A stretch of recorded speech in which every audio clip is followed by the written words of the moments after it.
Então, é isso. Eu sou Eduardo Oliveira Duda, sou formado nos movimentos sociais populares, estava contando que fiz parte do movimento do Sem Teto, do Movimento Nacional dos Meninos e Meninas de Rua, fiz parte das associações de moradores, da organização das associações de moradores, sempre incluí o sindicato da minha categoria, eu sou docente há muito tempo, sempre colaborei com sindicatos de companheiros de outras categorias, em campanhas eleitorais, em sustentação de propostas, de programas, etc. Mas sou do movimento negro há muito mais tempo e com maiores consequências. Então, é um movimento social no qual eu me senti mais pertencente, que tem uma participação de longo tempo, e eu era de um grupo chamado Canaombo, ainda sou desse grupo, me considero desse grupo. Depois a gente fundou um instituto que juntava a militância com a pesquisa, que era o IPAD, né, Instituto de Pesquisa da Afrodescendência, do qual eu ainda faço parte. O IPAD foi um movimento que veio um pouco depois do IFIL, Instituto de Filosofia da Libertação, no qual eu sou um dos membros fundadores do Instituto de Filosofia da Libertação, que reunia uma série de ativistas sociais, filósofos, filósofas, educadores, educadoras e gente de outras áreas do saber. Então, a gente se juntava para praticar e pesquisar a filosofia da libertação. Nos últimos tempos, isso já faz um bom tempo também, eu tenho me dedicado à filosofia africana, tanto do ponto de vista da produção, quanto do ponto de vista da divulgação, quanto do ponto de vista do ativismo. Sou professor da Universidade Federal da Bahia, comecei pela Universidade Federal do Recôncavo da Bahia, trabalho com várias disciplinas, então História e Cultura Africana, História e Cultura Africana e Afro-Brasileira é uma delas, né? Trabalho com pensamento latino-americano e o pensamento africano também, com cadeiras que a gente criou, que eu propus e criei no colegiado do doutorado em difusão do conhecimento, que eu faço parte.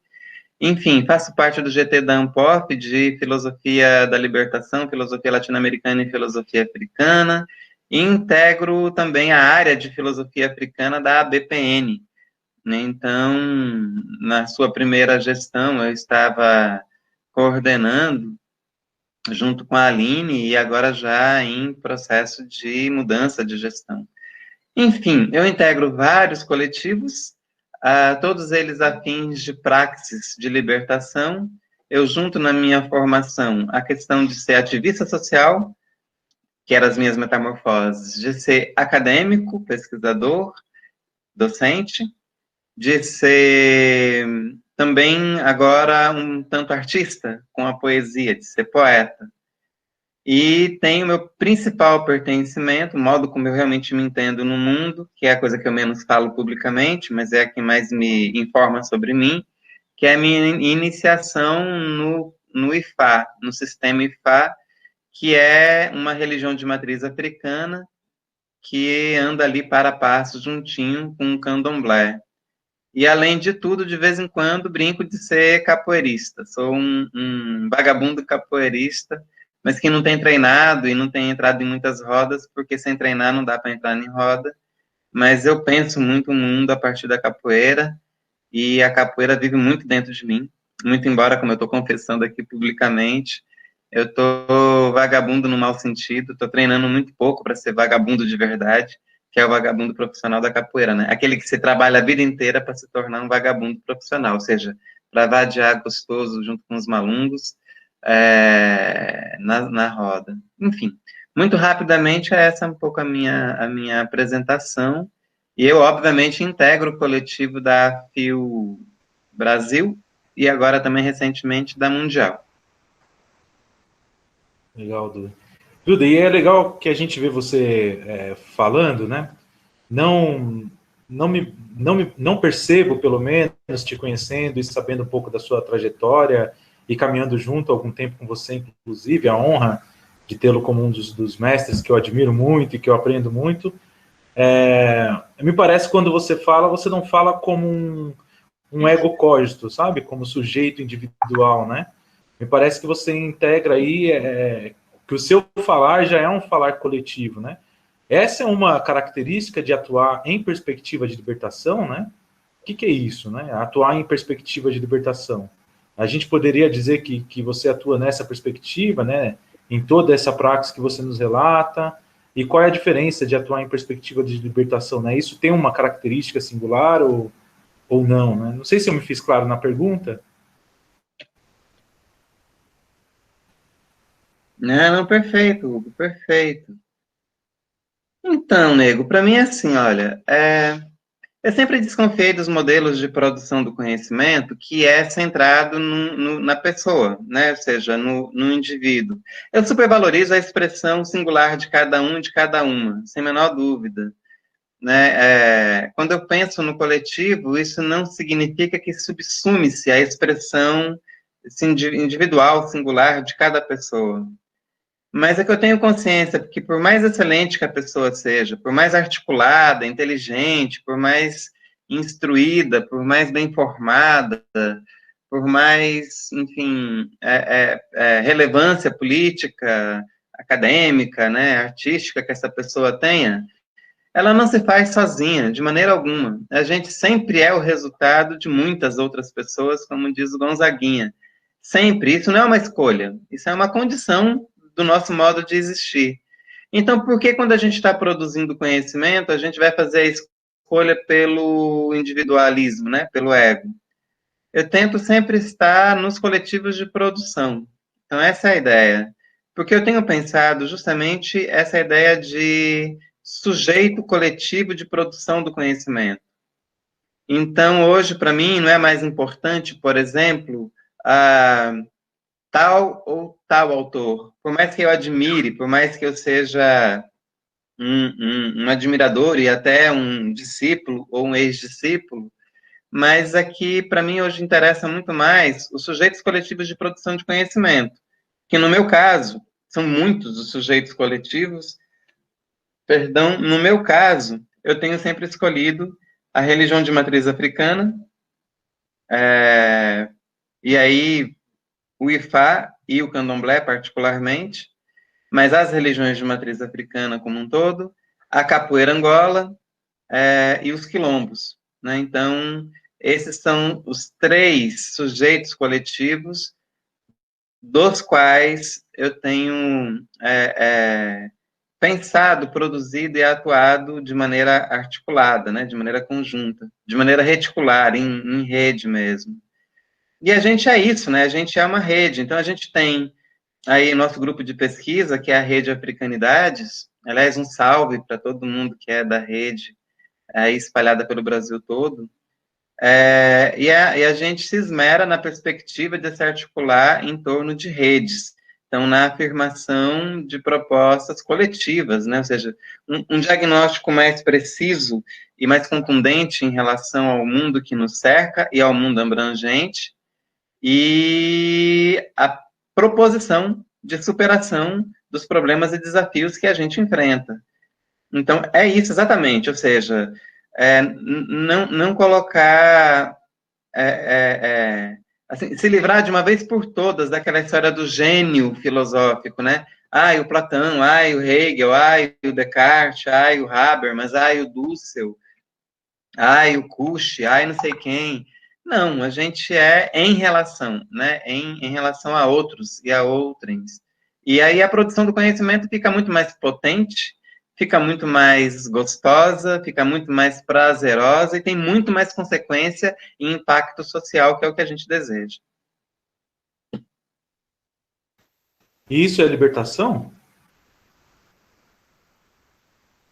Então, fazer pensar-se como praxis de libertação se colocar ombro a ombro como malungos, que é essa expressão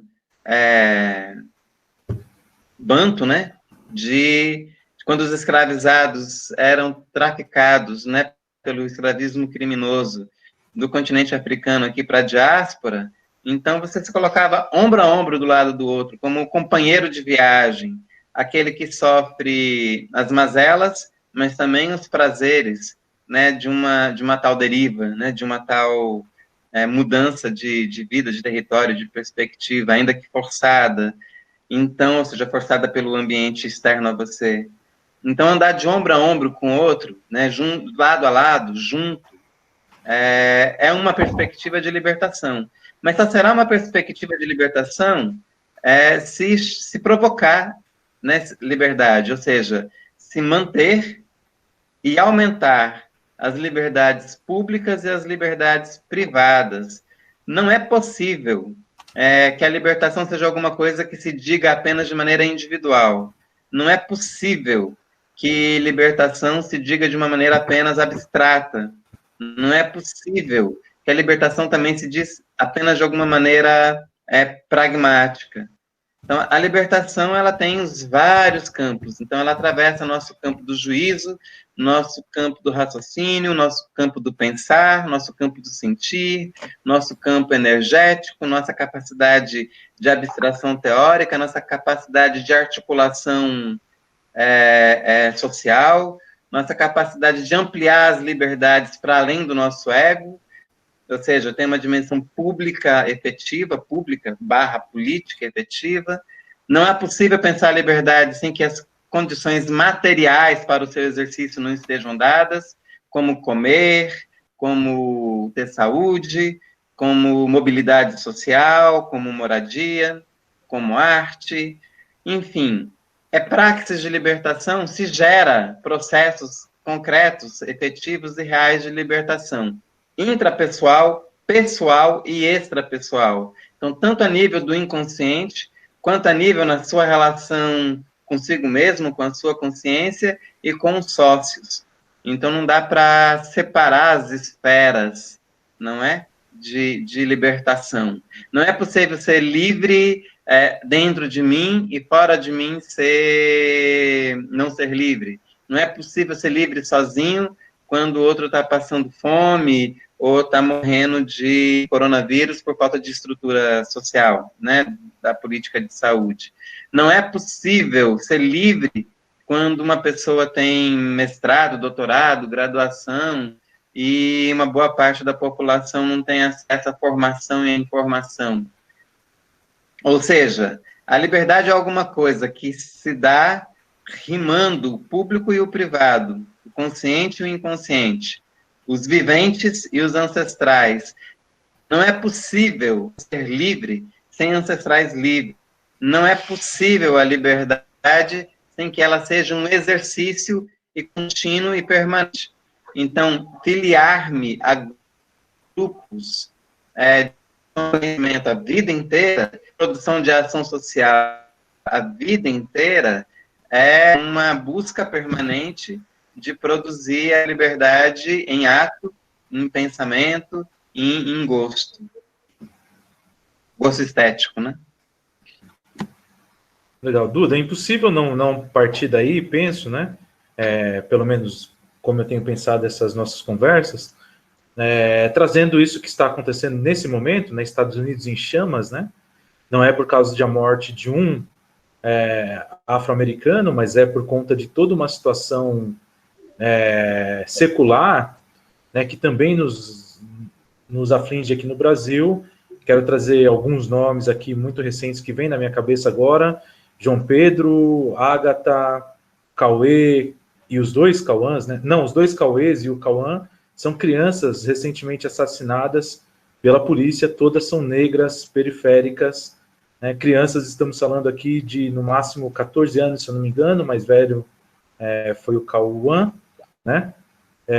De alguma forma, esse é o cotidiano das periferias no Brasil, né? Infelizmente, a juventude negra está sendo dizimada, né, sistematicamente pelo Estado, né? Uma necropolítica qual a gente já não consegue mais sequer questionar se é ou não, né? A gente já estuda os mecanismos de domínio e de extermínio dessa necropolítica, né? Nesse aparato todo, né? O que é hoje para a gente, né? Pensar esses temas do racismo, né? Estrutural, estruturalizante, né? Na nossa sociedade, qual muita gente, como eu, por exemplo, nos perguntamos, que sou branco, né? nos perguntamos diariamente, né, o que podemos fazer para ajudar, né? E a gente encontra diversas barreiras por alguns grupos que são muito específicos, aliás, penso que não acompanharam o desenvolvimento da discussão no país, né? Então, um pouco, se você pudesse comentar sobre o famigerado lugar de fala, né, e ao mesmo tempo, né, como você tem visto essas atuais catástrofes, que me parecem apontar para um lugar que a gente já sabe há algum tempo, né, de que as revoluções possíveis em nosso tempo, elas serão africanas, elas serão feministas, ou elas serão indígenas, ou elas não serão, né? Talvez você apontar um pouco para a gente, né? Como você tem pensado a atuação, né, dos movimentos negros, particularmente no Brasil, mas não só, né? E alguns dos conflitos, né, mais polêmicos aí, talvez, ou que mais geram polêmicas, né, e muitas vezes impedindo a atuação desses movimentos mesmo, como o lugar de fala e outros conceitos mais atuais aí, que talvez tenham sido mal interpretados ou não, né? Queria que você comentasse um pouco dessa coisa, desse imbróglio que se tornou, né? E também, se quiser, em tempos de pandemia, a gente... e aí, o que a gente faz nesse momento? A gente vai para a rua, a gente não vai? O que é pensar o movimento negro hoje nessa perspectiva mais complexa aí, né?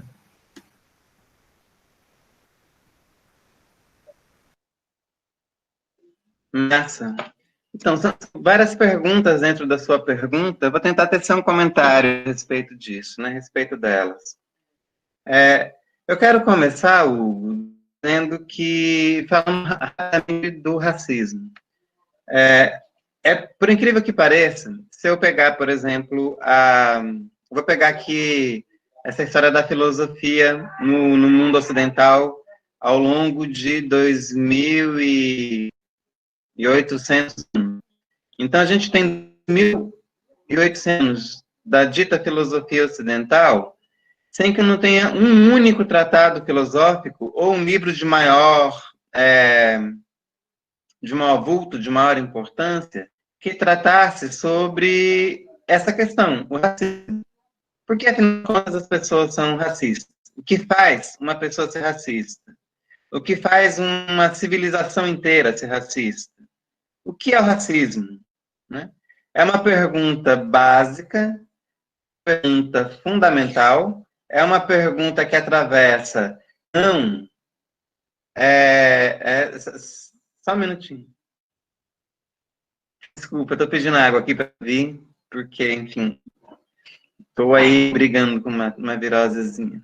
Então, por que é que a filosofia e aquelas pessoas que a praticam, não se colocaram essa pergunta de maneira contundente, como fizeram com tanta responsabilidade, né, com a própria questão da ética, da ciência, etc. Por que não enfrentamos o problema do racismo? Então, uma das coisas que a gente vai fazer coletivamente é compreender como é que se dá esse fenômeno. Então, o racismo, como todo mundo sabe, não é não gostar de uma pessoa negra. O racismo, a gente costuma dizer de maneira mais categorial, que é quando você impede uma pessoa ou grupo de pessoas a mobilidade social, em qualquer uma das esferas do espaço social. Então, verdadeiramente, a definição, vamos dizer, sociológica do racismo, mas é insuficiente. O racismo é uma estrutura muito mais complexa. E é um fenômeno que antecede de longe, mas de longe, o colonialismo. Então, você tem, por exemplo, o livro bombástico de Carlos Moore, falando sobre o racismo, onde ele defende o racismo como uma visão de mundo há mais de 5.000 anos atrás. Ou seja, o racismo, falando do jeito como eu estou colocando aqui, ele é uma filosofia. Ou seja, ele é uma perspectiva, uma visão de mundo que leva a consequências sociais, culturais, políticas, econômicas e históricas muito concretas e efetivas. Então, você condena o indivíduo negro porque ele faz parte do grupo social negro, independentemente se ele está nos países africanos, asiáticos, europeus, americanos ou da Oceania. Ou seja, é alguma coisa verdadeiramente mundial, a qual a gente ainda não enfrentou a contento.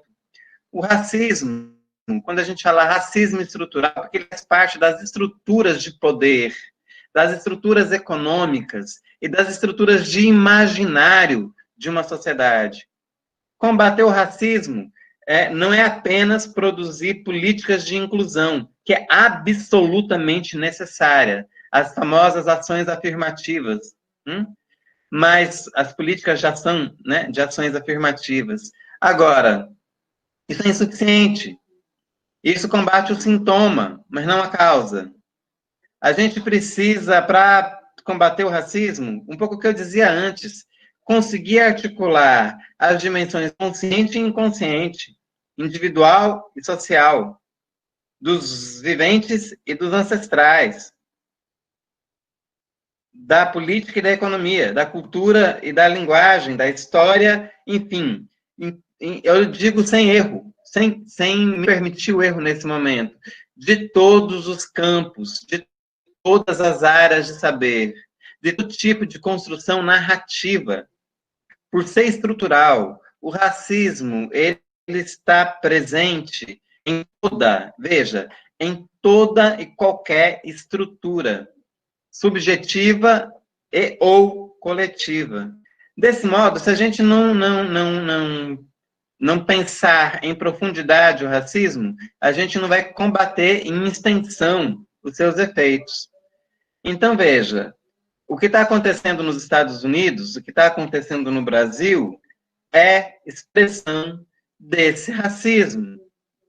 Há quem que tenta minimizar isso, dizendo, mas isso é uma perspectiva alienante, isso é uma perspectiva, ou então, particularizada, polarizada do que nos acomete como um todo. Absolutamente não. Não há nenhum índice, quando a gente faz análise social, em que as pessoas negras, sujeito encarnado, homem, mulher, os trans, negros e negras, estão sempre numa condição de inferioridade social em relação aos outros em todas as áreas, inferioridade social. Ora, não há base objetiva para a inferioridade da pessoa negra com relação a qualquer pessoa não negra. Um elemento biológico, subjetivo, histórico, mental, físico, que sustente que as diferenças que nós guardamos entre nós produzem uma hierarquia de quem é mais e de quem é menos entre nós. Isso é fruto de uma perspectiva, de uma visão de mundo, nesse sentido de uma anti-filosofia. O racismo é uma filosofia nesse sentido negativo, porque ela mata no imaginário, no simbólico, no corpo fisiológico, no corpo social, nas teias da cultura, a pessoa negra. E combater o racismo é necessariamente articular-se de maneira reticular com todas as áreas. Não dá para combater o racismo sem fazer discussão de gênero. Não dá para combater o racismo sem discutir a questão de classe. Não dá para combater o racismo sem discutir a questão de sexualidade, sem discutir a questão de origem, sem discutir a questão de centro, periferia, sem discutir a questão de norte e sul, sem discutir a questão geracional, de idade, sem discutir, ou seja, as muitas diferenças que nos atravessam. As muitas diferenças que nos atravessam, nem todas são estruturais. Por exemplo, uma pessoa gorda, ela pode vir a ser magra, se for o caso. Mas uma pessoa negra não poderá vir a ser branca, e não é o caso. Ou seja, as diferenças todas, nem todas são estruturais.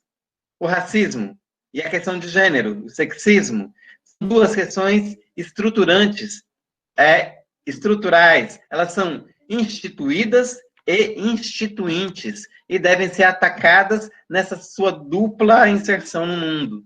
Então, o que acontece hoje nos Estados Unidos é uma corda, de novo, mais uma vez, um despertar coletivo e massivo de indignação, como você bem disse, não por conta de apenas a morte violenta e covarde de George Floyd, não. Não, não. É o que essa morte significa, junto com todas as mortes que vieram no passado e que continuam acontecendo no presente, mas é também, eu tenho ouvido as lideranças de lá continuamente, dioturnamente, é a política nociva, a política que é uma necropolítica, como você também bem lembrou, que é essa necropolítica que tem endereço certo, a necropolítica quer matar a população que não que não se parece com aquilo que, por exemplo, nos Estados Unidos se chamou de América, que é uma América branca elitista, machista, absolutamente redutora da possibilidade humana. Então, se levantar contra isso é necessariamente se levantar contra a falta de política de saúde, a falta de política ambiental, a falta de política educacional, a falta de políticas públicas para mulheres, negros, negras, para o movimento LGBTIA+,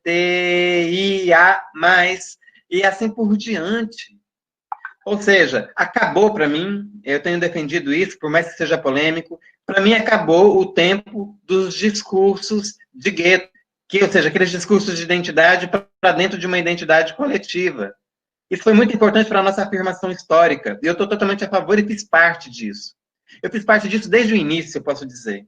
Ou seja, de construir a narrativa para o movimento negro, de construir a narrativa para o movimento social, uma narrativa específica para os portadores de deficiência, para as mulheres, para lá no atrás, gays, lésbicas, depois virou LGBT, TTGI, depois para o movimento ambientalista e assim por diante.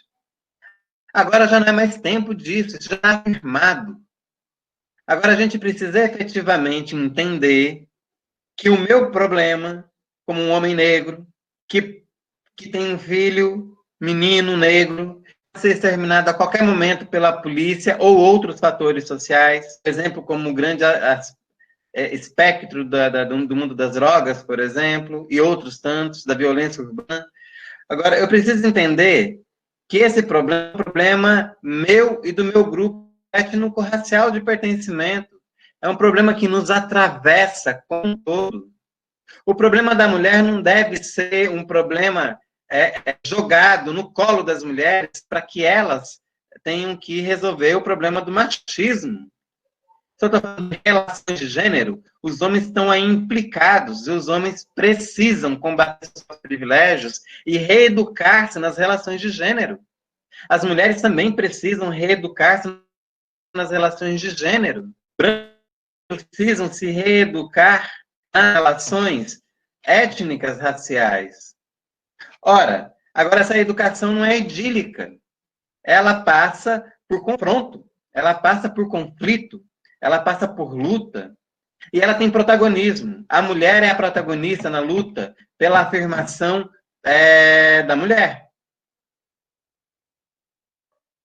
O movimento que trabalha com as sexualidades, na afirmação dos gêneros, ou na desconstrução dos gêneros, tem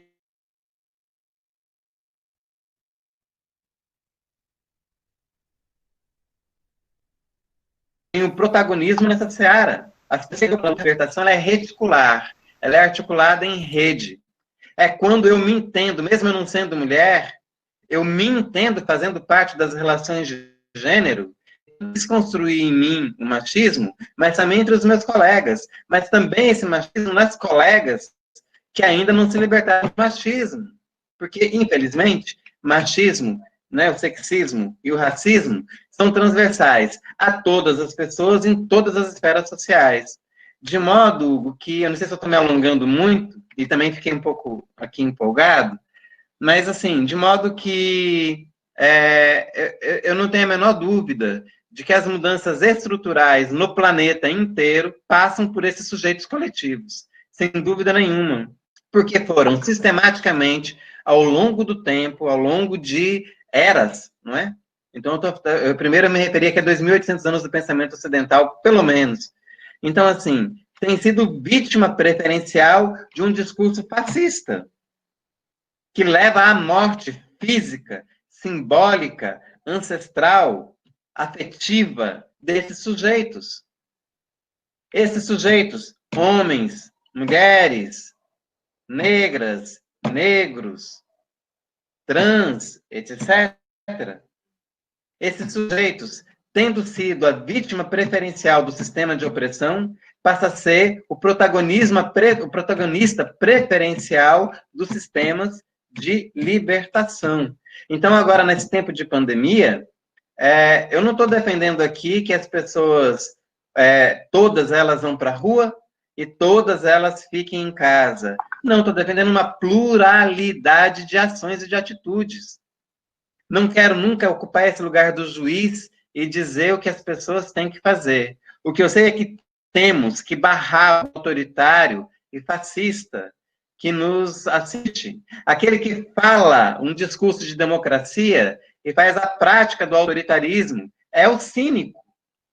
O próprio cínico. Mas, no caso, é o cínico lá do Henrique Dussel, na discussão com o Apple, né, do cínico e do cético. Mas é mais que isso, eu quero acrescentar uma nova categoria nessa discussão. Não se trata mais de cético e de cínico. O que a gente está vivendo é o perverso. E é o perverso, efetivamente, do ponto de vista técnico, psicanalítico. É a pessoa que tem prazer em causar dano, em causar morte no outro. É aquele que despreza a mulher por ser mulher, que despreza chamando que uma pessoa homossexual é doente. É uma pessoa que despreza o quilombola e que é capaz de falar em rede pública que ele é um animal de 7 toneladas, não sei o quê. É um perverso porque privilegia a sua pequena oligarquia relacionada ao seu gabinete do ódio e a sua pequeníssima família em detrimento do interesse comum de mais de 220 milhões de pessoas. É um perverso porque faz um alinhamento burro para o país, burro para todas as dimensões da nossa sociedade, que se alia ao governo Trump só para ter do governo Trump o seu reconhecimento, sem ter disso nenhum tipo de vantagem, nem para as coisas que ele defende, nem para o sistema bancário, nem para o agronegócio, que já são 2 pulhas sociais na nossa sociedade. Ora, eu defendo na pandemia, e eu defendo também fora da pandemia, os muitos modos de combate às opressões que passam pelo racismo e sexismo e tantas outras, ao classismo também e tantas outras, de múltiplas maneiras, de maneira criativa, de maneira artística, a partir dos nossos brinquedos culturais, a partir da produção de conhecimento, a partir da ciência, a partir da arte, a partir da filosofia, a partir dos movimentos sociais organizados e não organizados, a partir das redes sociais, a partir do universo digital, a partir das articulações em massa e das microarticulações, a partir, ou seja, de uma infinidade de modos que a gente tem condições de colocar em ação.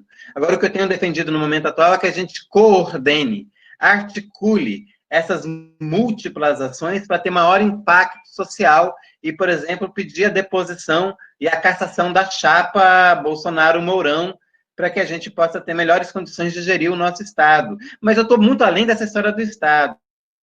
E vou terminando por aqui para a gente abrir mais questões e debates. Eu estou para muito além dessa coisa do Estado. Eu já não estou aqui mais me fiando nas teorias do Estado apenas. Nós temos muitas nações brasileiras, das quais estão sendo exterminadas agora na pandemia, como as nações indígenas, por exemplo. Eu quero pensar não na Constituição plural dentro do Estado único, eu quero pensar um Estado plural dentro de uma sociedade diversa. É isso que eu tenho defendido. Então, independentemente se a gente vai conquistar o governo federal daqui a 2 anos, daqui a 4 anos, ou sei lá quando, independente disso, nós somos, no meu ponto de vista, pelo imperativo ético, nós somos obrigados a produzir o nosso mundo inclusivo, mais digno, efetivamente, desde agora, inclusive desde nós mesmos, a partir do nosso próprio corpo, a partir da nossa casa, a partir dos nossos amigos, amigas, a partir das nossas relações afetivas, a partir das nossas relações sociais e políticas. Ou seja, como eu disse, é articular todas as esferas de maneira transversal, sem eleger uma ou outra como a mais importante, mas saber articulá-las. Isso é o importante. A articulação reticular das muitas ações. Quem precisar ficar em casa se cuidando é resistência, e é legítimo. Quem puder ir para a rua, tomando os devidos cuidados, guardando as devidas distâncias, usando os equipamentos de proteção, como a máscara e outros, é muito bem-vindo e necessário. Eu digo por mim, assim, eu vou para a rua, é necessário. Mas se for necessário ficar em casa, como eu tenho ficado, por exemplo, cuidando de meu filho, isso é resistência revolucionária da mesma maneira, e ficarei também. Não tem nisso que é melhor ou pior. O que tem é que tem que ser feito alguma coisa. Né? E o que tem que ser feito alguma coisa, a gente decide em coletivo. Desculpa, eu me estendi muito, é que você fez numa só pergunta, várias delas eu me empolguei. Não precisa desculpar-se, Duda, maravilhoso, aliás. De forma que eu teria muito mais a perguntar e muito mais a fazer em nome do Coletivo Analética, mas já que a gente tem também várias membras e membros aqui presentes, eu gostaria que, se eu deixei de fazer alguma pergunta para o Duda que vocês quisessem, por favor, né? Então, não vou me alongar mais nesse ping-pong delicioso e maravilhoso, mas eu quero abrir também aos nossos companheiros e companheiras que estão ansiosos e ansiosas em perguntar aqui, né? Então, a gente faz aquela rodada como se fosse uma roda mesmo, né? Então, o Wagner é o primeiro, e assim sucessivamente, para depois nós voltarmos para o Duda, e o Duda vai ficar ali ativo, né? E anotando ali para depois ele comentar aquilo que lhe interessar e aquilo que lhe for perguntado, tudo bem? O Wagner se inscreveu. Durante a fala do Wagner, quem quiser ir se inscrevendo, por favor, se inscreva pelo chat. Quem não tiver acesso ao chat, pode fazer uma intervenção nesse permear de passar a palavra de um para o outro, que eu vou anotando aqui pelo chat para a gente ir controlando. Então, vamos lá, Wagner, com a palavra. A gente estipulou mais ou menos 5 minutos, né, uma coisa rígida, mas é para que todos e todas queiram falar, possam fazer uso da palavra, tudo bem? Então, vamos lá, Wagner, palavra sua. Ok, obrigado. Obrigado, Hugo. Obrigado, Duda. Boa tarde a todas e todos. Bom, para quem não me conhece, eu sou Wagner, fui mestrando na UFABC, também sou membro da FIO Brasil e da FIO Mundial.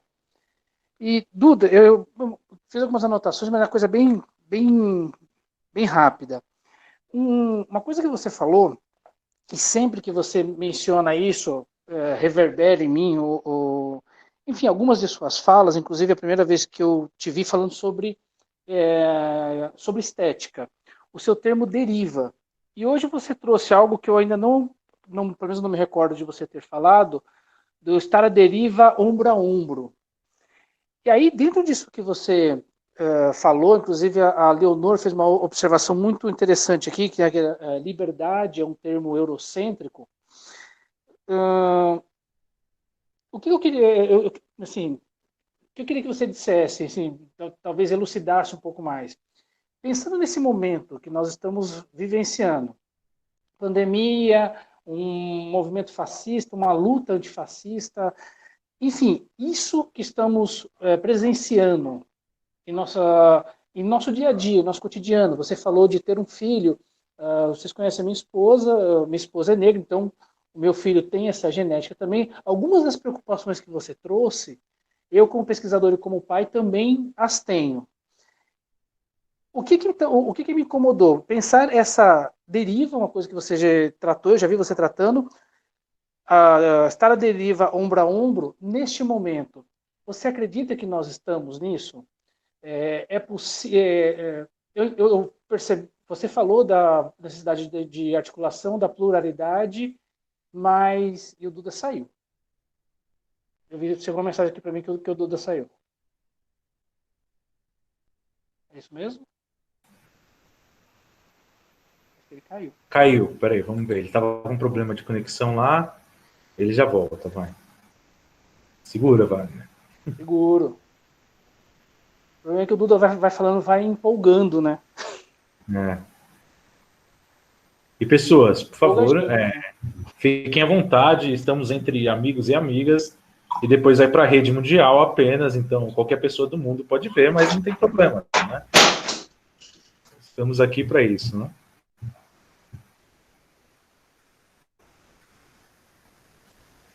Deixa eu mandar uma mensagem para ele no WhatsApp, porque às vezes a gente cai e não vê que cai, né?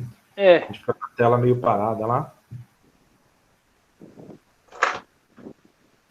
Depois eu tento fazer uma edição básica e cortar essas partes. Coisinha simples, né? É. Oi, Hugo, aqui caiu. Aqui, a videochamada foi encerrada porque a conexão foi perdida. Aconteceu alguma coisa? Foi aqui ou foi aí?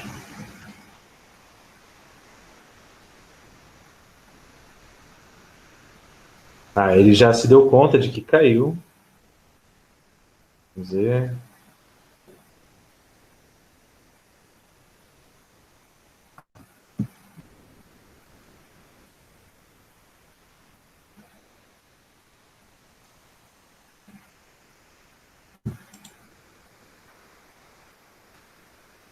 Fernando.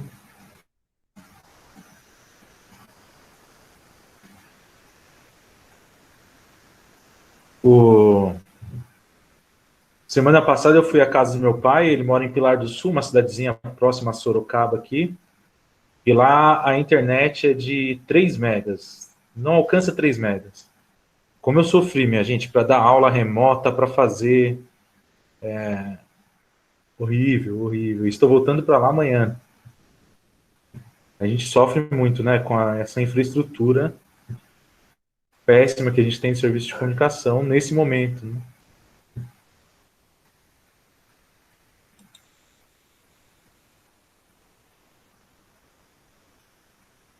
Zé Duda está tentando entrar lá.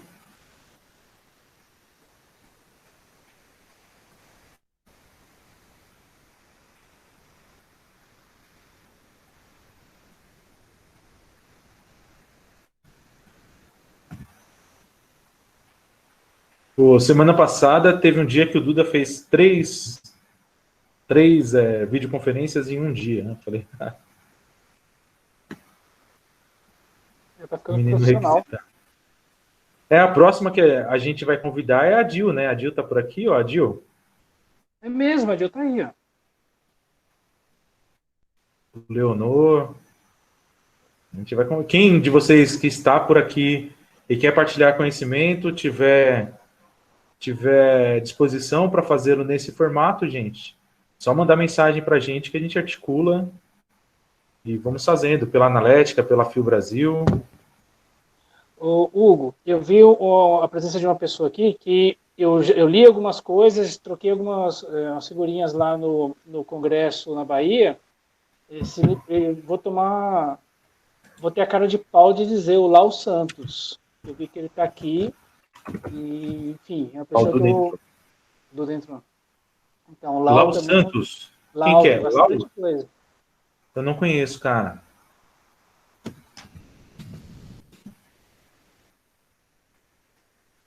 O Lau é da UFBA também, do meio artístico.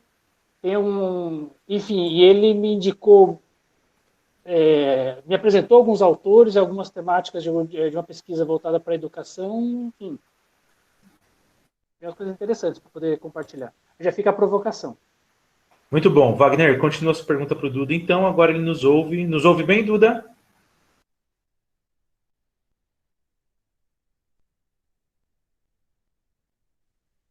Sim, estou ouvindo direitinho agora. Por favor. Desculpa aí, Então tá, Wagner. imagina. Oxi. Já vou partir para os finalmente, então. Duda, então, a sua ideia de deriva, sempre que eu vejo você falar, sempre me chama a atenção. E hoje você trouxe o deriva ombro a ombro. Além se você puder dizer um pouquinho mais sobre o conceito de deriva, que às vezes, cada vez que você fala, eu sinto que eu deixei de pegar algo. Então, se você puder falar um pouco mais sobre isso, e dentro desse conceito pensar, eu não sei se eu vou falar uma bobagem, mas será que a própria liberdade não estaria à deriva? Então, seria essa a minha... resumindo, seria isso que a minha colaboração.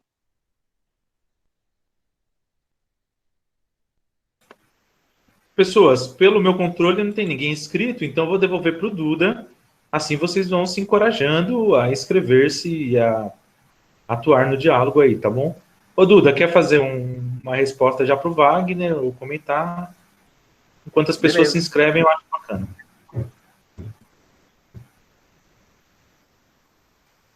Não, beleza. Então, Wagner, acho que é um problema, que não é um problema, na verdade, é uma virtude. Esse conceito está sendo produzido recentemente. Então, você, por exemplo, é uma das pessoas que tem ouvido esse conceito desde o seu nascedouro, né? Eu estou efetivamente trabalhando na produção desse conceito nos últimos tempos. Então, é por isso que cada vez que você ouve, e não tem nenhuma deficiência em você, mas é em mim mesmo, porque isso ainda está sendo produzido. Então, a cada vez eu vou tendo lampejos também. E o modo como eu privilegio a história da produção, né, de conhecimento, é em debate. Assim, às vezes eu tenho uns bons insights, sabe? Sozinho, na madrugada, sobretudo, já que eu habito as madrugadas, ou lendo algum livro muito inspirador, mas eu quase sempre produzo mesmo o conceito. Algumas pessoas que estão aí na audiência sabem muito bem disso.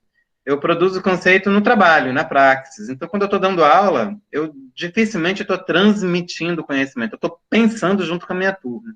Quando eu dou curso, ainda mais. Né? Então, quando a gente está em reunião de grupo, como da Rede Africanidades, por exemplo, é para mim um lugar privilegiado de produção de conhecimento, e não só de organização de ação e de formação, no sentido de que você pega alguma coisa que você já conhece e pedagogicamente facilita para outras pessoas. Então, assim, a deriva, então deixa eu falar rapidamente sobre isso, né? Bem rapidamente mesmo. É o meu tema de agora, né? Como você sabe. Veja, a deriva ela tem um aspecto epistemológico fundamental. Então, qual é o aspecto, como é a deriva do ponto de vista epistemológico? É o pressuposto que qualquer produção de conhecimento, que qualquer ação humana, seja ela ação individual ou ação coletiva, ou seja, eu estou falando inclusive do Estado, das grandes ciências normativas, eu estou falando da política, eu estou falando da economia, etc. O pressuposto básico é: todos estamos à deriva. Estamos à deriva do ponto de vista cosmológico. O planeta deriva no universo. As células derivam no corpo como axioma biológico. O desejo deriva livremente no inconsciente e deriva também no próprio consciente.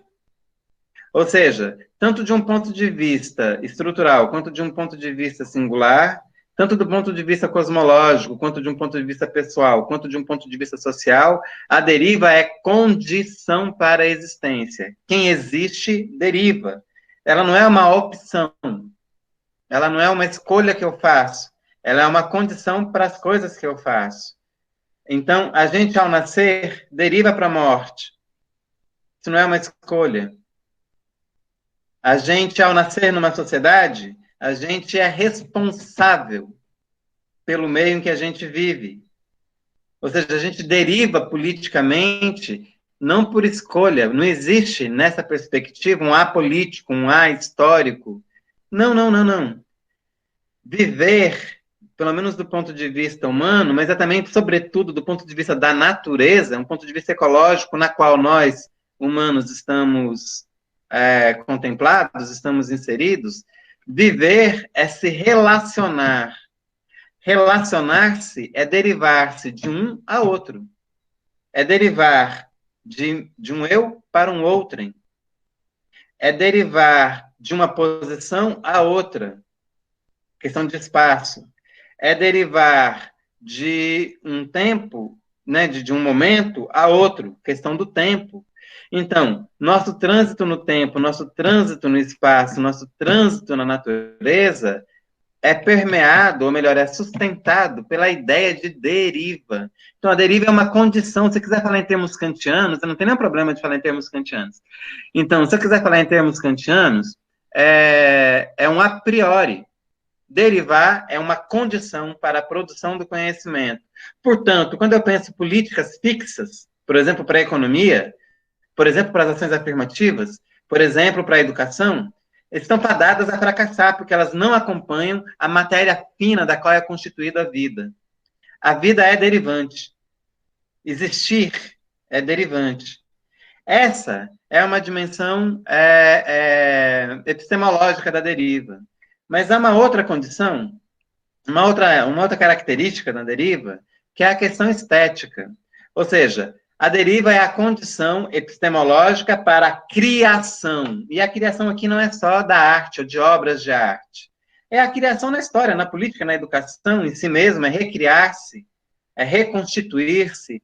Então, é criação no sentido pleno da palavra. Ou seja, é não contentar-se com o já dado e a produção de alguma coisa que vai acrescentar ao já dado um novo sentido, uma nova forma, um novo conteúdo e uma nova matéria. Exatamente isso é a dimensão estética da deriva. Ou seja, nesse sentido, a deriva, ela permeia nossos modos de percepção do mundo, nossos modos de produção de sentidos, de percepção sensorial, energética e afetiva, e também cognitiva. Então, a deriva pensada de maneira epistemológica e pensada de maneira estética, se eu vou ficar só nessas duas dobras, eu posso desdobrar isso de maneira ética, etc., política, histórica, cultural, mas eu não vou avançar agora. Se eu vou pegar o epistemológico e o estético, então, se eu pegar a deriva no seu duplo pertencimento epistemológico e estético, ela faz como que um arco, né, como as duas linhas do cosmograma Bakongo, né, a vertical e a horizontal, que é aquilo que sustenta o eixo da roda. Então, a deriva é exatamente aquilo que transita por dentro do mundo vivente e do mundo ancestral. E, por fim, se a liberdade, se ela mesma não deriva, dizer liberdade é dizer deriva. Não é possível ser livre de maneira fixa, parada. Não é possível ser livre sem movimento. Não é possível ser livre sem relações. Não é possível ser livre sem encontros. Não é possível ser livre sem implicações e, portanto, sem consequências.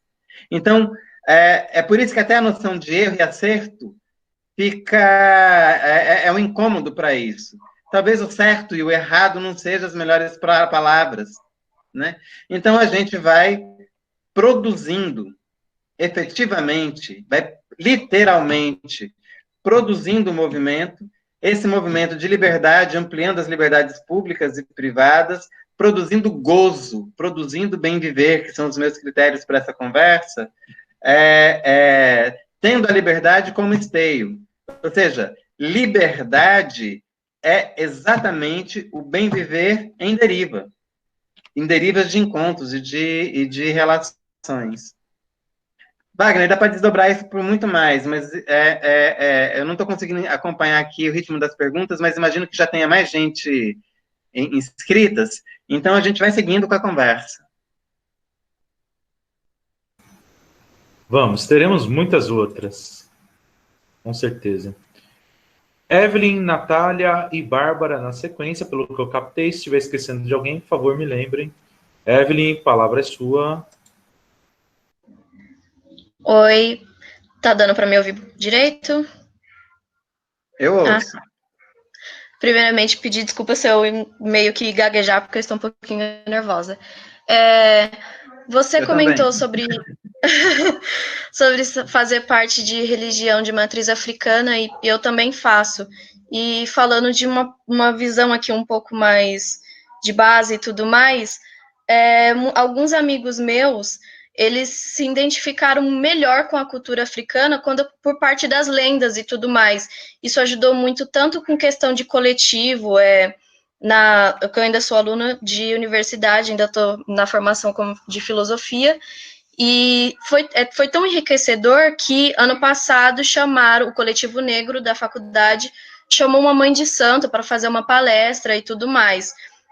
A minha pergunta inclusive agora com essa questão de organização e do movimento de resistência contra o racismo e tudo mais, a minha pergunta é se esse maior entendimento das lendas Yorubá, da cultura Yorubá, da cultura das religiões de matriz africana e conhecimento da própria cultura deles, não só da parte religiosa, já ajudaria de alguma forma a organizar melhor a liberdade negra, a entender o racismo e a se organizar de forma plurinacional. Perfeito, Evelyn. Você não gaguejou nenhuma vez, super fluida. Fiquei aqui querendo, eu quero fazer uma mímese de você. Eu imagino que tenha mais questões, Hugo, então a gente pode fazer bloco, né, para facilitar mais o debate. Podemos, claro. Natália? Oi, me escutam? Olá. Tudo bem? Sim, sim. Então tá bom. A minha questão vai pensando nos mitos que a Evelyn traz também. Eu tive a oportunidade de ver Duda algumas vezes na UFABC, e a minha questão fica pensando sobre materiais didáticos, né, sobre filosofia. Eu lembro que você usou o termo, acho que africana brasileiras na época. Com esses mitos, que se eu não me engano você usou um outro nome também, acho que era Ifãs? É isso? Itãs. Itãs, isso. Se você já produziu ou se pensa para que a gente possa trabalhar com o ensino médio, né? Pensando, eu que trabalho na periferia, com muitos alunos negros e negros que muitas vezes não se reconhecem, e aí quando você traz alguns elementos, muitas vezes a própria escola te boicota, né, por achar que você está falando de religião, e aí quando algumas religiões são aceitas e outras não, né? Você pode levar um pastor para a escola, mas levar uma mãe de santo não é aceito. Então, a minha questão é essa, né? Sobre como a gente trabalhar essas temáticas no ensino médio, quem sabe no fundamental também, e se já existe algum material produzido pela Rede Africanidades ou por você mesmo nesse sentido. Obrigada. Valeu. Muito bom. Bárbara, por gentileza. Oiê, tudo bem? Duda, Olá, obrigada por sua fala. Consegui ver, que eu achei que eu não ia conseguir pela internet. E a minha pergunta vai um pouco de encontro com o que o Wagner perguntou sobre a deriva. E aí, quando você começou a falar, me deu mais inquietação ainda, porque eu quero só ver, vai ser rápida, porque eu quero entender esse conceito. Pelo que eu ouvi na sua fala, a deriva, ela é como se... Eu lembrei muito do devir. Então, é como se... Eu não sei se dá para fazer essa analogia, essa aproximação, mas eu queria entender se a deriva, ela é um movimento, e que esse movimento, ele é aberto sempre ao outro, e sempre ao outro, e sempre todas as situações que estão ao meu redor. Então, eu só queria esse ponto, se ela é esse movimento de abertura para o outro e para tudo que está no meu redor, sobre a deriva. Obrigada. Massa, massa, Bárbara.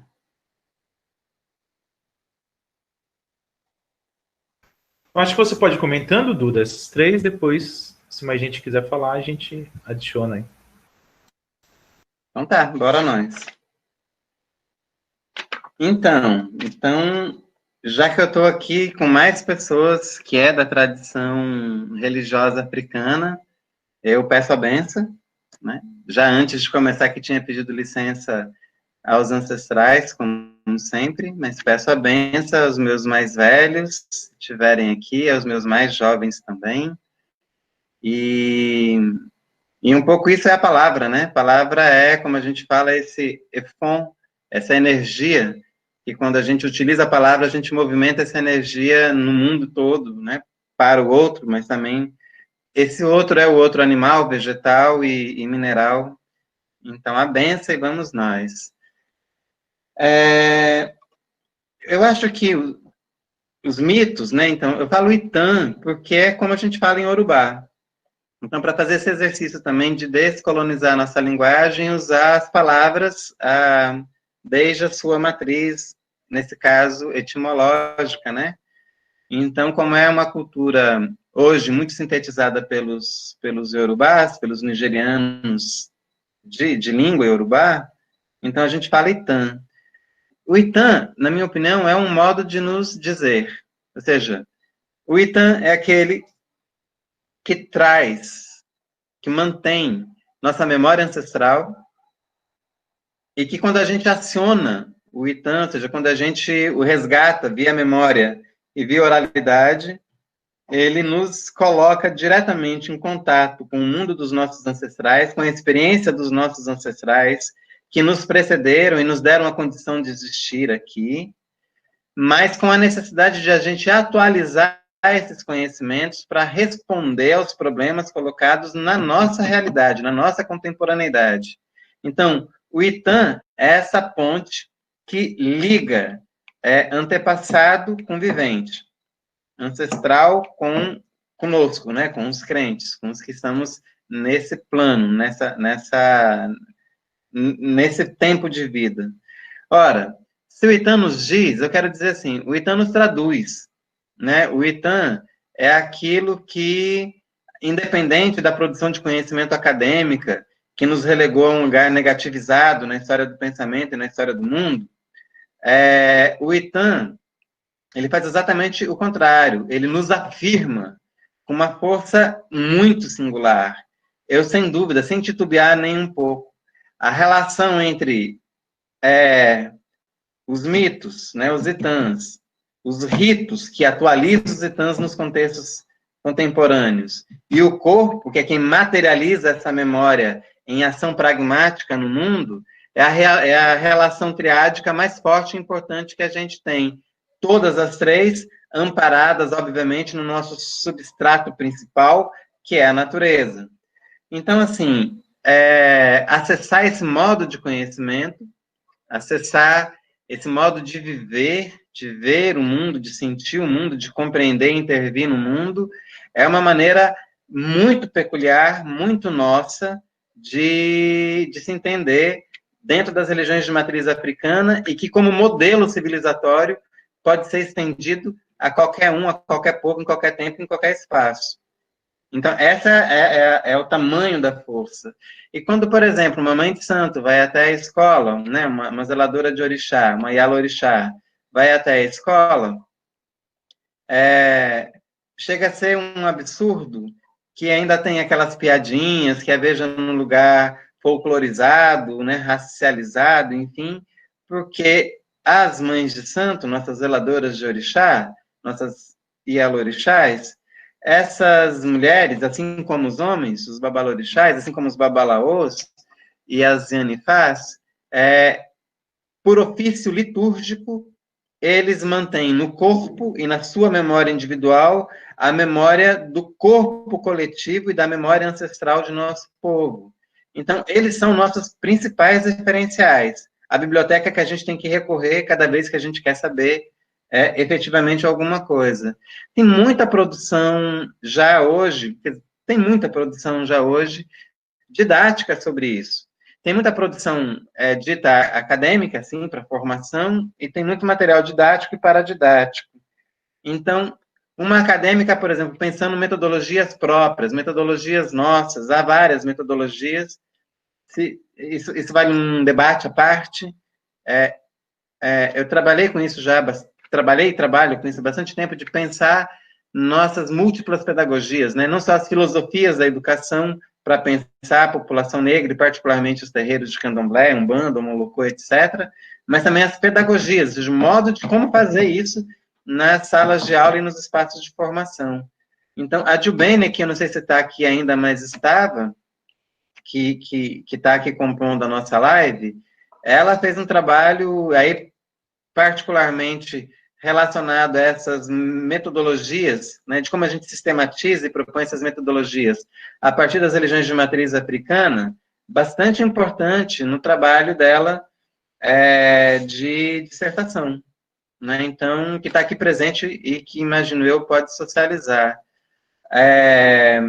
Num trabalho que a gente fez aqui na Bahia, que ela acompanhou e pesquisou e fez durante muito tempo. Para dar um exemplo, na academia, você tem muitos trabalhos aí. Então, você tem os trabalhos de Wanda Machado, que para mim é o que tem de melhor, particularmente o que ela escreveu sobre o projeto Ireaió, que é o projeto político-pedagógico da escola Manhaninha, que funciona dentro de um terreiro de candomblé, que é o Ilê Axé Opofonjá, aqui em Salvador, e que ela foi a idealizadora, pelo menos é a idealizadora da segunda fase dessa escola, e que trouxe elementos fantásticos, incríveis, no universo da educação, a partir do pertencimento afro-religioso, né?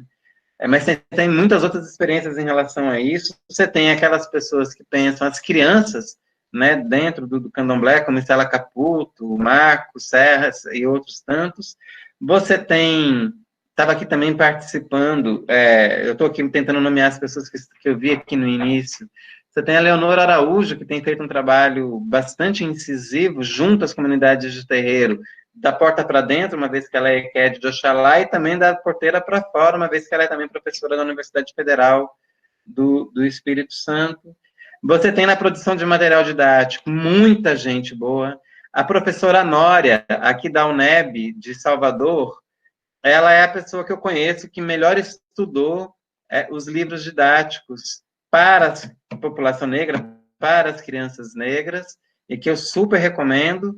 E, assim, entre as autoras e autores, você tem uma infinidade deles, são muitos, mas eu quero registrar particularmente a produção da professora Kilsan, que além de ser professora universitária, é Ialorixá, é ativista negra, e que no nome dela reúne todas as qualidades de escritoras e escritores que a gente referenda nessa produção de material. A Rede Africanidades, enquanto tal, não produziu, né, mas pessoas ligadas à Rede Africanidades produziram materiais sobre isso, mas é uma lacuna que nos alcança. A gente necessariamente precisa produzir e divulgar materiais como esse, sem a menor dúvida. E, por fim, eu quero dizer o seguinte, da liberdade da deriva, né? Veja, a liberdade é esse movimento de encontro com o outro, é isso. Mas não é qualquer liberdade, melhor, não é qualquer movimento e não é qualquer outro. Deixa eu deixar isso bem claro. Então, às vezes a ideia de liberdade, sobretudo quando eu trabalho ela nessa perspectiva estética e epistemológica, ela pode aparecer muito, muito suave para os tempos difíceis que a gente está falando. Não, essa é mais uma das categorias de combate mesmo, de luta e de resistência. Veja,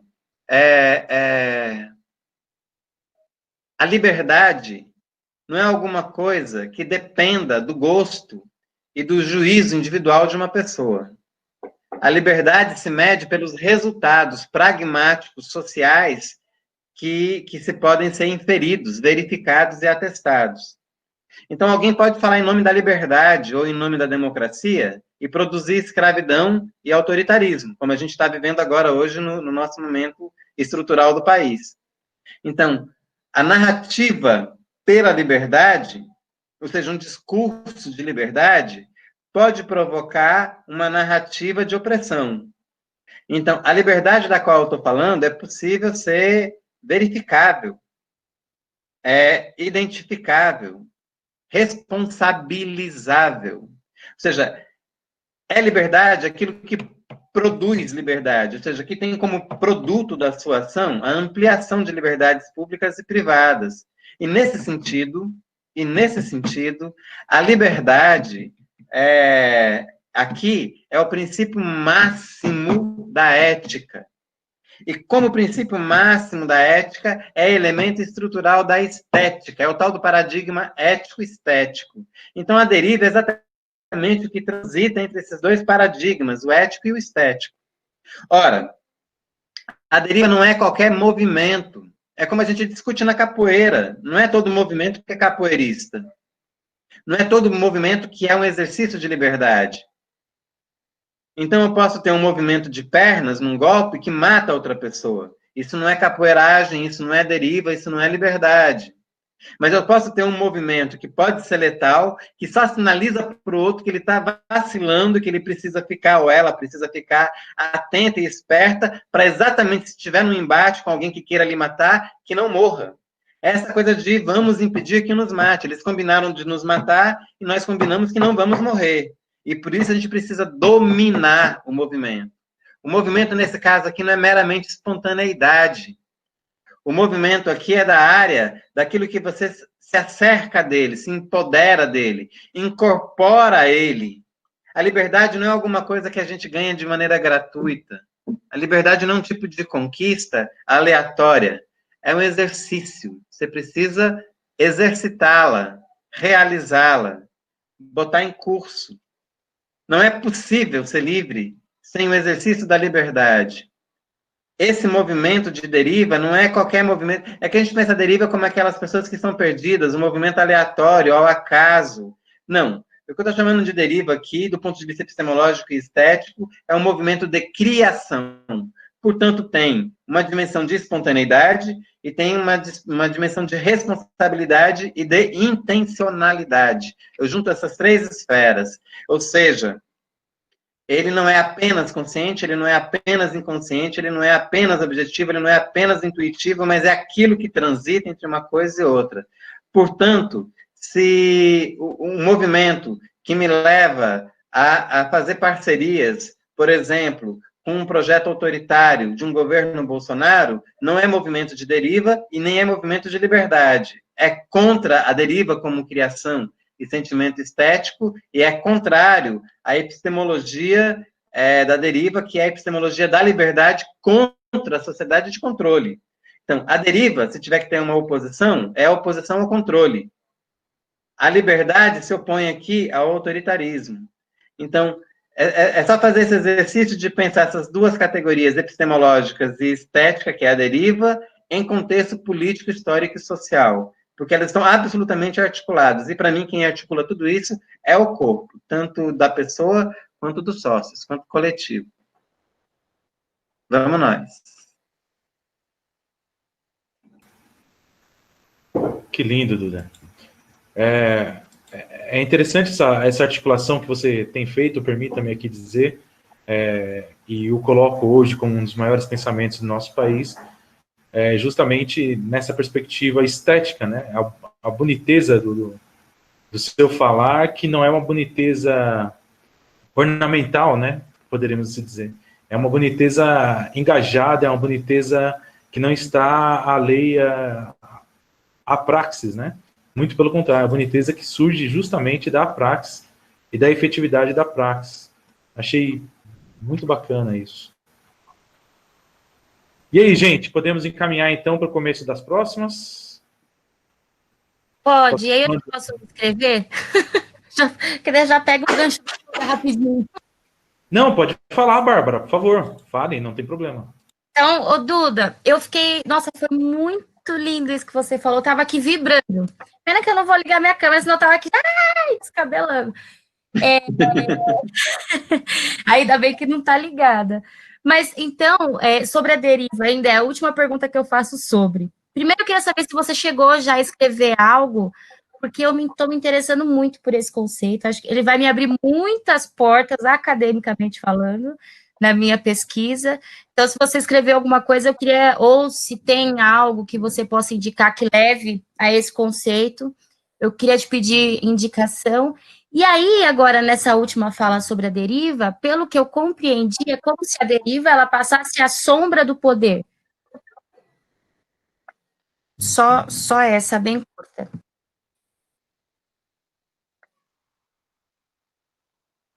Ok. Tem mais alguma, Hugo?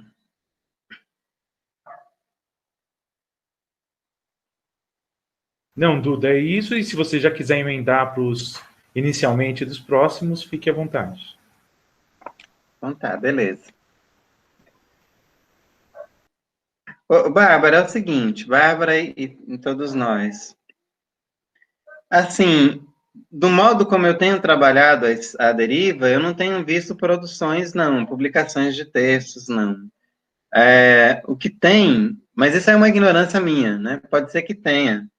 Eu tenho notícia para fora da filosofia, no campo das artes, de gente que tem feito isso. Então, eu estive num congresso de estética em Ouro Preto, o ano passado, e aí encontrei um professor que montou um espetáculo chamado Deriva, e que, nossa, foi um encontro lindo, assim, a gente acabou saindo para comer alguma coisa e tal, mais para beber do que para comer, e foi muito lindo, assim, era muito próximas as intuições que cada um tinha a partir das áreas distintas e diferentes.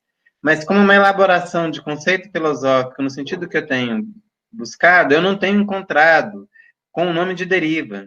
No entanto, por exemplo, o Bidima, que é esse autor africano, né, congolês, se não me engano, que vive nos Estados Unidos, ele tem o conceito de travessia. Tem também o Raul Forné Bittencourt, que trabalha com a ideia das pontes interculturais, que tem um sentido semelhante. Tem outros autores, né, que trabalham com a ideia de ponte e também com a ideia de travessia, que são próximas semanticamente do conteúdo de deriva, mas não têm, vamos dizer, a mesma consequência. Não ocupa no sistema deles o que começa a ocupar naquilo que eu estou começando, não, né, que eu estou propondo como filosofia da libertação, particularmente como estética da libertação. Então, o conceito de deriva, ele está sendo realmente desenhado. Eu publiquei um artigo sozinho e publiquei um artigo em parceria que sim, que já esboça o conceito de deriva, que é quando eu conto o mito, né, o Itan de Oxaguian, e a partir daí, do Itan, do Oxaguian, eu derivo um conceito de deriva, e aí muito articulado também com a ideia da poética das relações, né, do Eduardo Glissant. Eu posso botar aqui depois, eu nunca me lembro os lugares onde tem publicado e os nomes dos links, mas eu consigo fazer uma pesquisa rápida e eu posso disponibilizar aqui para a Hugo, ele disponibiliza aí na Analética facilmente, para mim é um prazer, inclusive, disponibilizar. Então, a deriva dentro do universo acadêmico, né, pelo menos restrito ao campo da filosofia, sofreu quase sempre mesmo uma narrativa negativa. E eu estou me empenhando em produzir uma narrativa positiva desse conceito.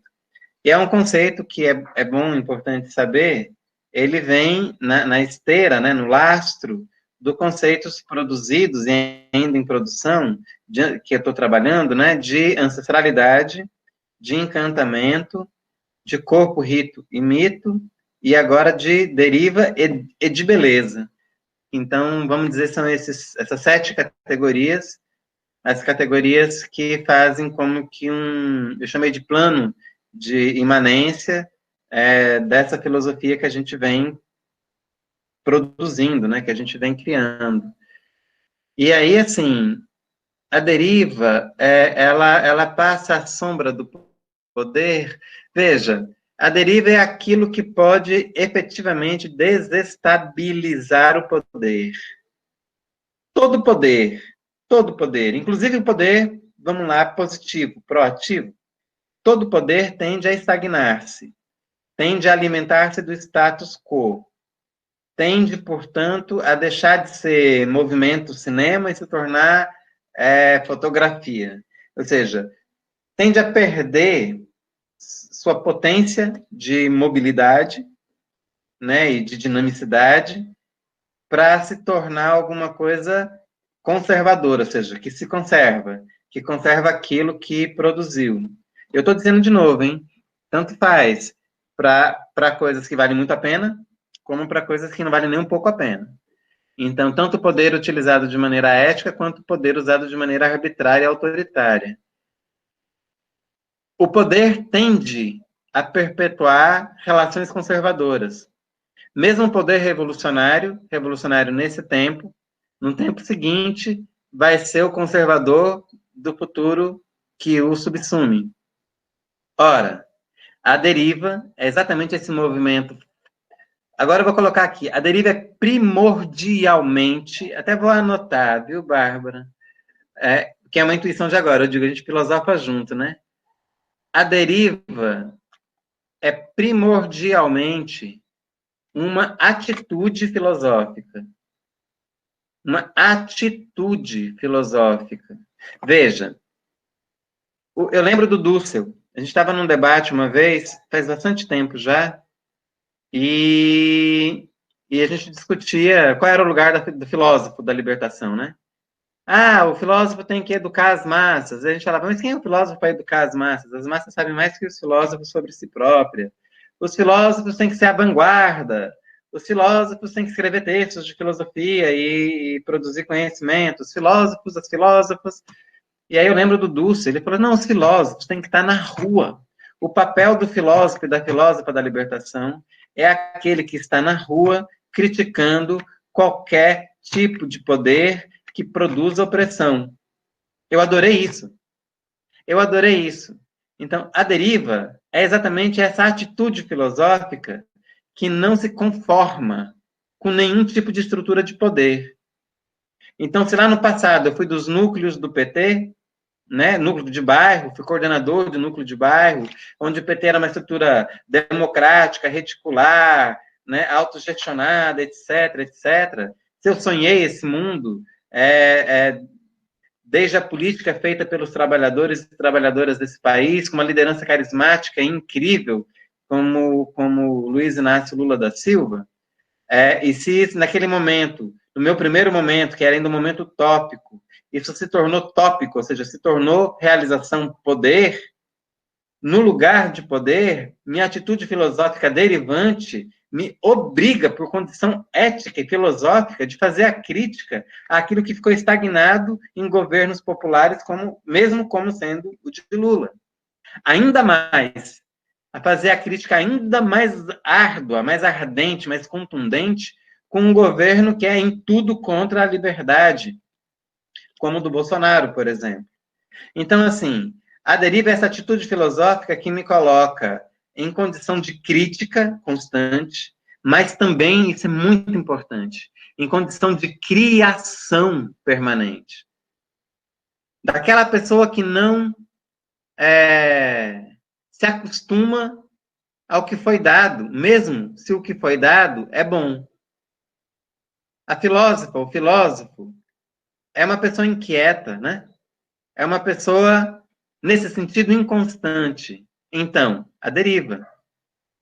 É uma pessoa que não se submete à configuração do presente. E, no caso, muito particularmente para mim, como um filósofo da libertação africano-brasileiro, que não se conforma também com o passado.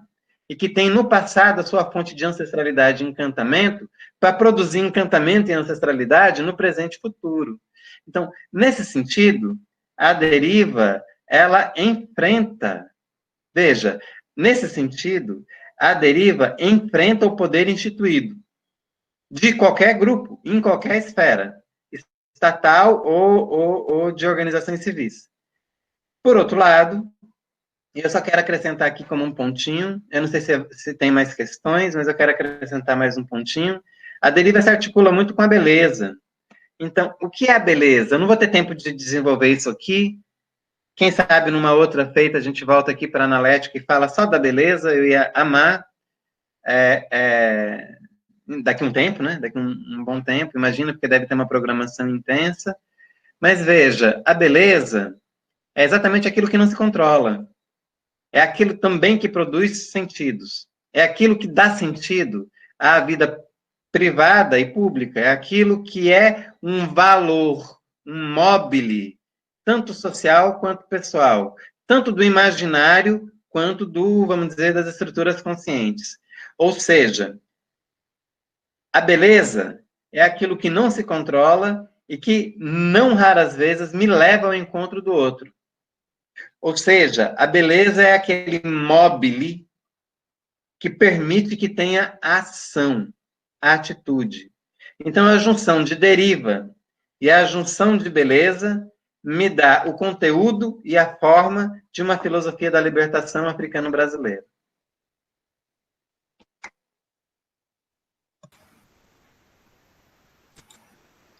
Se vocês me deixam falar, eu fico falando a noite toda só sobre o conceito de beleza e de deriva, que é fundamental. Mas eu tento ser disciplinado aqui.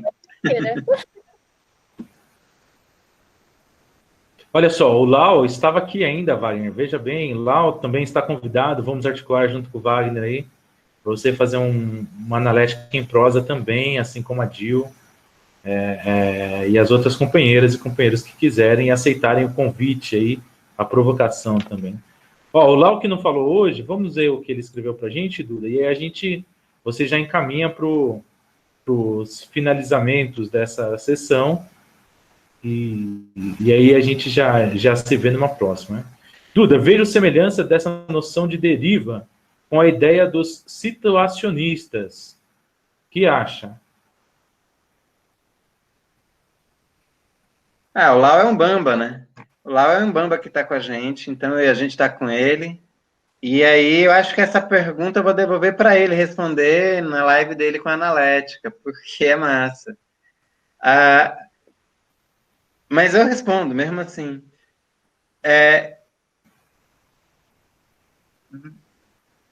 Tem uma diferença, acho que é básica. Enquanto situacionista, se eu não estiver muito enganado, pensa a deriva de uma perspectiva ontológica. Eu estou pensando na deriva numa perspectiva epistemológica e estética, e com uma diferença abissal. É que a gente é aqui, né, assim, brasileiro, do Nordeste, latino-americano, com descendência africana, e aí o povo não presta muita atenção no que a gente fala aqui coletivamente aí no mundo. Mas o que eu estou defendendo aqui, estou defendendo isso coletivamente, a partir dos grupos que nos constituem, eu estou defendendo que a estética, ela antecede a epistemologia. Por isso que a filosofia se diz como estética. Então, é uma mudança no modo de entender a filosofia. É aquilo que eu tenho discutido por aí afora, tentar disputando o próprio conceito de filosofia. E se a estética, se a filosofia disse como estética, quer dizer, então, e se essa estética que eu estou defendendo, ela tem o movimento da deriva como sua constitutiva e tem o valor da beleza como a sua normativa, então, isso implica em levar muito mais longe a questão do que, como eu entendi, os situacionistas levaram, que era nos compreender situados em nosso contexto, situados no mundo, imersos nas relações de poder e de signos, né, que era o caso deles, simbólicas, no nosso mundo, para nos interpretar no tempo presente, ou seja, são aqueles também ligados à ideia do contextualismo, que eu adoro, por exemplo, da antropologia que me formou, que eu acho massa. Só que isso é consequência disso que eu estou falando antes, de uma estética que vem antes da própria epistemologia. Se a epistemologia é a condição que nós temos para compreender a produção do conhecimento, ou seja, é aquele conhecimento radical que vem antes do conhecimento produzido, a estética é aquilo que dá condição para a epistemologia também exercer-se. Ou seja, é uma radicalidade ancestrálica, de antepassado, e que recoloca o exercício filosófico num outro lugar, num outro parâmetro. No entanto, essa pergunta, para mim, vai ser a primeira que eu vou fazer para Lau, quando ele fazer a live. E aí, Hugo, você me diz, eu vou encerrando ou tem mais alguma troca? Porque daí eu posso ir encerrando, então. Temos a questão da Dil, se você permitir, uma última. Claro, claro. Legal. Edu, qual a relação da deriva e o encantamento? O que tu acaba de falar diz muito sobre encantamento. Conte-nos sobre a encruzilhada da deriva e do encantamento. Ótimo, é perfeito para fechar, inclusive, essa nossa conversa. Eu tinha dito agora há pouco que a deriva ela vem na esteira mesmo, no lastro da produção desses conceitos, da ancestralidade, do encanto, do mito, corpo e rito. Então, a deriva ela é consequência desses conceitos que foram produzidos antes. Então, vamos exatamente... E aí, assim, na pergunta da Adil sobre o cruzamento entre deriva E encantamento, ela já colocou outra categoria, que também foi produzida nessa seara toda, que é a categoria de encruzilhada, não é? Então, vamos lá, e com isso eu vou também me despedindo de todas, e aí os meninos se sintam incluídos no todas. E então vamos lá, vamos embora. Eu diria que a deriva é um movimento, repare o que eu estou dizendo, hein? A deriva é um movimento de encantamento, do encantamento. A deriva deriva do encantamento. Vamos lá, então. Vamos entender isso um pouquinho melhor. Não sei se entender, mas vamos aprender isso, né? Sorver isso corporalmente um pouco melhor. Quando você está em movimento, você está correndo, fazendo seu Cooper. Quando você está nadando, andando de bike, jogando capoeira, enfim. Quando você está, não sei, fazendo amor. Quando você está em movimento. O movimento alimenta o próprio movimento. Há um prazer derivado da própria ação de movimentar-se. Não é exatamente alguma coisa externa que te mobiliza, que te movimenta, que te anima. O que anima o movimento é o próprio movimento em permanência.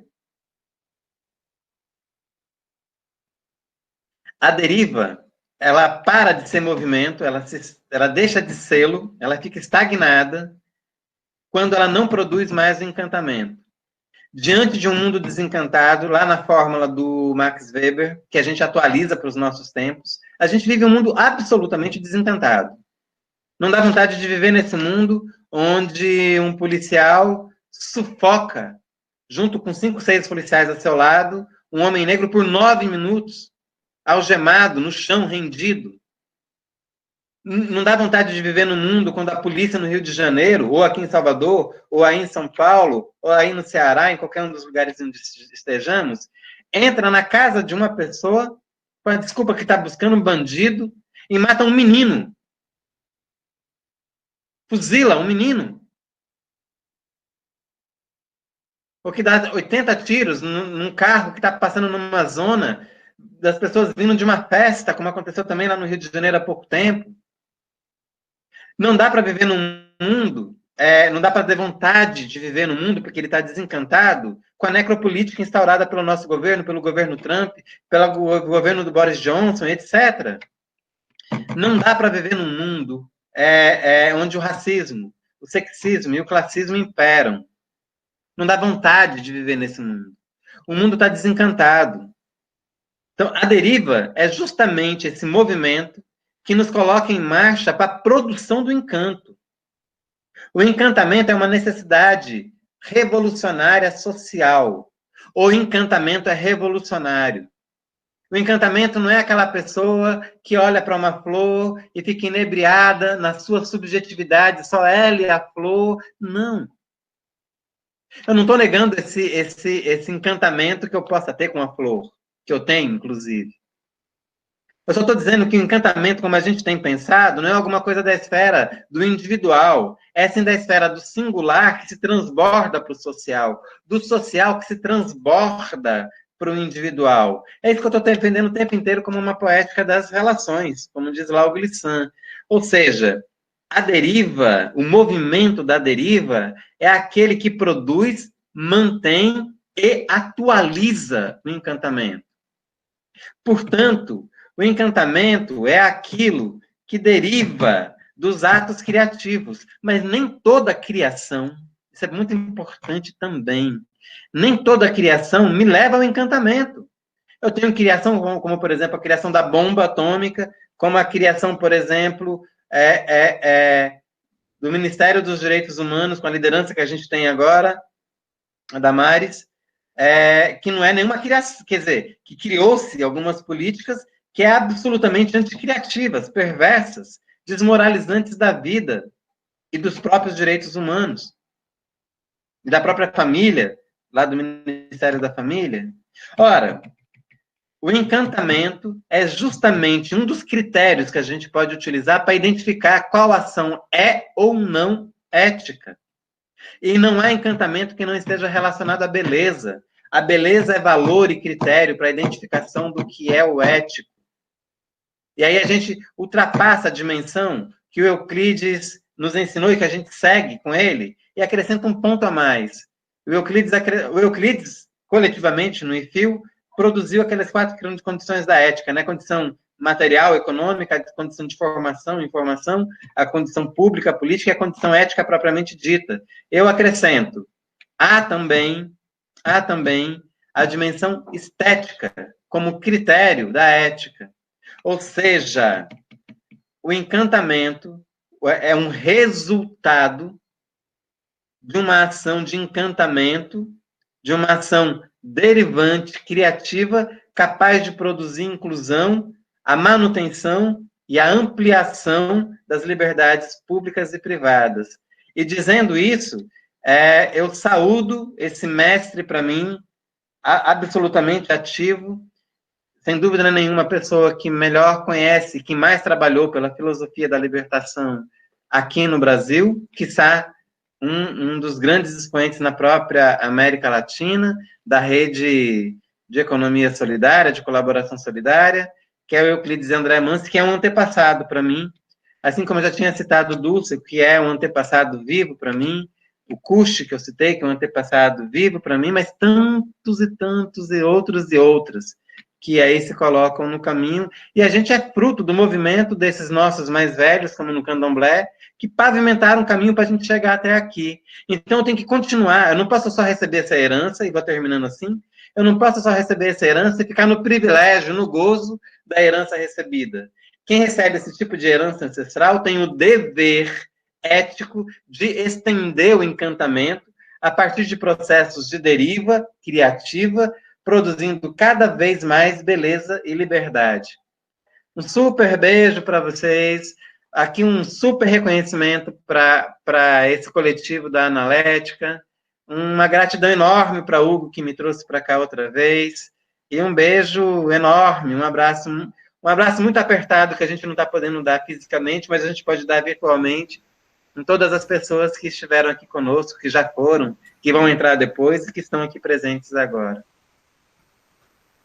Duda, mais uma vez, muito obrigado, amigo, por sua generosidade de partilhar conosco. Obrigado a Andréia, que está por aqui, a Bárbara, a Daiane, a Evelyn, ao José, ao Lau, a Rose, ao Wagner e a Vivian, e a todas aquelas e aqueles que estiveram conosco essa tarde. Mais uma vez, um grande abraço. Valeu, Duda, até a próxima. Valeu, até a próxima. Um axé.